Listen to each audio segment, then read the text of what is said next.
Hi friends, welcome to my channel Anu money vlogs 143. ఈరోజు శ్రావణ మాసంలో మొదటి శుక్రవారం కదా. నేనైతే 4:30కి లేసి అప్పుడు బయట వాకిలి కడిగి ముగ్గు పెట్టాను. ఇదంతా అయితే నైటే క్లీన్ చేసుకున్నాను.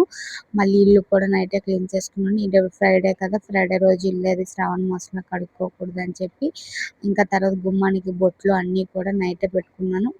బయట వాకిలి ముగ్గు మాత్రమే మార్నింగ్ లేసి వేశాను.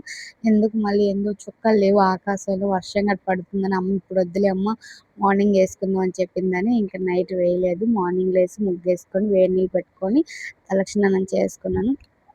చేసిన వెంటనే ఇంకా అమ్మవారికి ప్రసాదం రెడీ చేశాను. అమ్మవారికి ఏంటంటే పొంగల్, ఈరోజు ఫస్ట్ రోజు కదా అని చెప్పి పొంగల్ చేశాను. అందులో ఒక చిన్న పాల గ్లాస్తోనే బియ్యము, కొద్దిగా శనగపప్పు వేసి ముందు ఉడకబెట్టుకున్నాను. తర్వాత బెల్లము, పాలు వేసి తర్వాత ఏమంటే ఇలాచీ పౌడరు, అలాగే కొద్దిగా జీడిపప్పు, కిస్మిస్ నెయ్యిలో వేయించుకొని అంతే చేసేసాను ప్రసాదాన్ని. ఇంకా అక్కడికి అమ్మవారి నైవేద్యం ప్రిపేర్ చేశాను, కంప్లీట్ అయింది. నెక్స్ట్ ఇంకా దేవుడి దగ్గర కూర్చున్నాను. మాకేంటంటే దేవుడి గది సపరేట్ లేదు, ఇలా అరుగులా ఉంటుంది. నేను మొన్న చెప్పాను కదా ఈ క్లీనింగ్ చేశాను ఇల్లంతా. ఆ రోజు సోమవారం రోజు ఏంటంటే ఇల్లు మొత్తం దేవుడి అరుగంతా క్లీన్ చేసుకుని, దేవుడి పటాలు కూడా నీట్గా క్లీన్ చేసుకొని బొట్లు పెట్టుకున్నాను. ఇంకా సోమవారం చేయకపోతే మంగళవారం రోజు దేవుడి పటాలు తుడవకూడదు. అలాగే బుధవారం ఏంటంటే అమావాస్య వచ్చింది.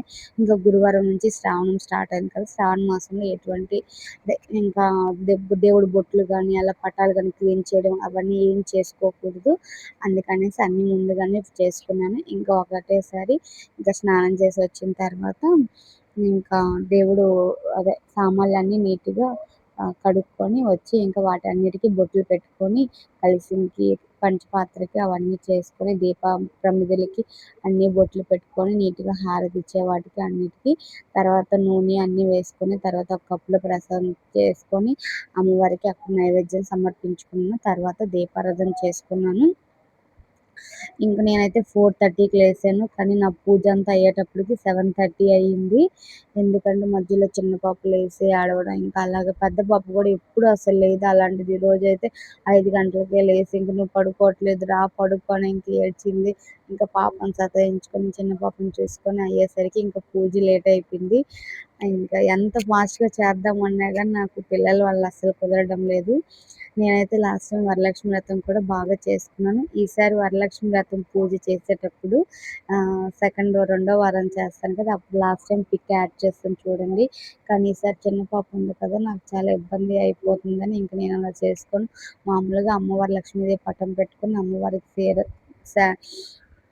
చీర, జాకెట్టు, పళ్ళు, ప్రసాదాలు సమర్పించుకొని అలాగే ఒక ముగ్గురికి వాయనం ఇచ్చుకుందాం అని అనుకుంటున్నాను. అలాగే చేస్తాను. రెండో వారం ఖచ్చితంగా లైవ్ అయినా పెడతాను, లేదంటే లాంగ్ వీడియో పోస్ట్ చేస్తాను. కంపల్సరీ చూడండి.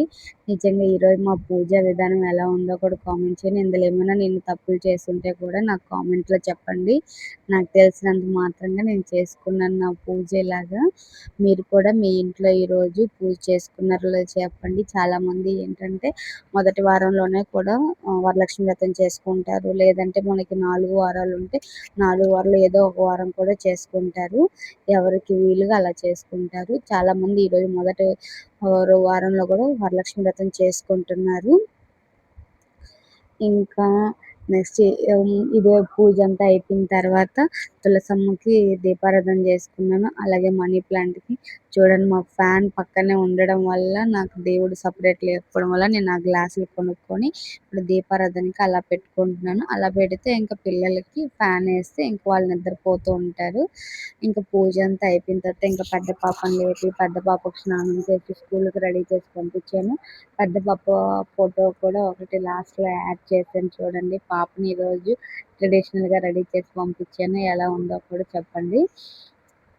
మొత్తం ఫుల్గా అయితే మా పూజ అయితే ఇలా జరిగింది. నేను దేవుడి పటాలకి ఇలా అలంకరించుకున్న పూలతో అన్ని దేవుళ్ళ అమ్మవారిని, ప్రతి ఒక్క అమ్మవారిని పెట్టుకొని తర్వాత మా పూజ పటాల్లో ఏదైనా మార్చాలి, పటాలు ఇలా ఉండాలి అక్క అలా ఉండాలంటే ఏమైనా నాకు తెలియదు.